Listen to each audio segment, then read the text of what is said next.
Bom, a cirurgia já acabou, você fica na sala de recuperação pós-anestésica algum tempo, o anestesista vai lá e libera, e depois disso, já bem acordado, você vai ser encaminhado para o quarto ou para a enfermaria, e em pouco tempo vai ser já liberado para alimentação.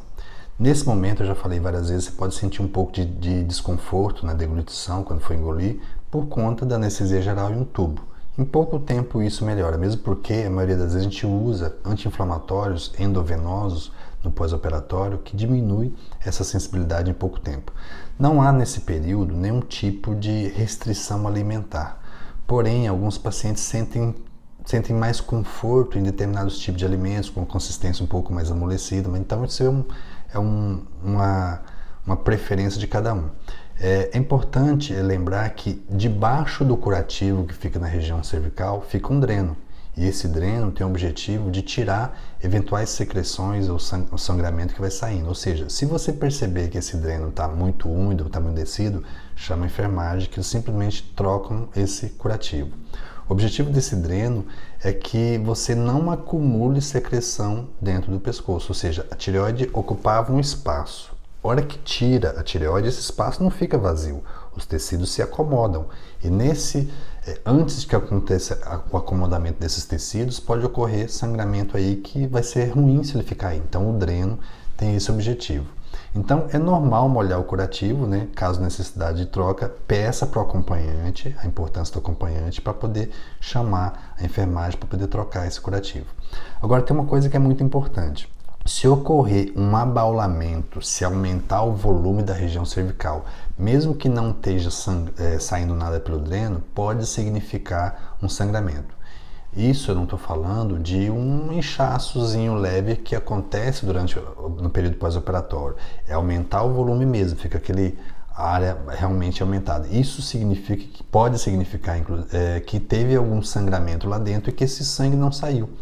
Se tiver algum tipo de restrição, de dificuldade respiratória, a enfermagem deve ser avisada imediatamente para que chame o cirurgião, para que chame o médico para poder avaliar, por uma questão de segurança. Então, é fundamental nesse momento que tenha um acompanhante para poder se aumentar a segurança nesse período. Como é que são as recomendações gerais desse período de pós-operatório? Primeiro, a cabeça tem que ficar um pouquinho elevada, de preferência pelo menos 30 graus. Isso faz com que o retorno venoso seja mais fácil e diminui a chance de ficar inchado, de ter edema nesse local.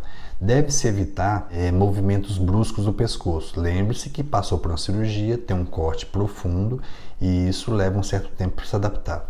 Porém, às vezes a gente acaba a cirurgia, vai lá visitar o paciente no quarto e aí ele está lá rígido, que não mexe para nada, mal olha para o lado com medo de mexer o pescoço. Não tem necessidade disso, pode relaxar, não vai acontecer nada. Aliás, se você fizer isso, vai ser pior porque a tensão dessa musculatura cervical constante vai levar a dor no pós-operatório.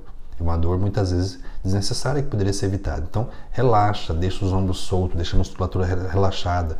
Não é necessário ter essa restrição toda, mas o movimento deve ser um pouco suave, um pouco leve até você se adaptar. Não é necessário ficar restrito no leito. Não é porque operou que não pode ir no banheiro, que não pode movimentar nada. Não é necessário. A restrição é uma restrição relativa. É importante que você evite esticar a pele do pescoço. Faz um corte transversal. Toda vez que você levanta muito a cabeça, você tende a esticar essa pele. E esse estiramento, nessa fase ainda muito precoce, pode atrapalhar na sua cicatrização, pode levar uma cicatriz um pouco mais feia por forçar a pele. Então, é importante você tentar fazer os movimentos suaves de forma que isso não aconteça. Outra coisa importante é que quando você for se levantar, primeiro você senta, sempre com o acompanhante do lado, depois você aguarda um tempo para que ocorra a adaptação e só depois você levanta. Evite sentar já e levantar, porque você passou por uma anestesia geral, passou por um procedimento cirúrgico que teve sangramento, você pode ter uma hipotensão. Então, ao se levantar de uma vez, você pode simplesmente cair, desmaiar, coisa que pode ser evitado fazendo as adaptações necessárias, ou seja, primeiro senta, aguarda um pouco, depois levanta. Fazendo isso não vai ter nenhum tipo de problema. Então, essa adaptação é importante. Outra coisa, as pessoas às vezes têm medo de falar no pós-operatório. Não precisa, pode falar. Porém, é lógico que vai ter uma necessidade de uma certa moderação. Apesar de poder falar, você não vai precisar contar a história da sua vida.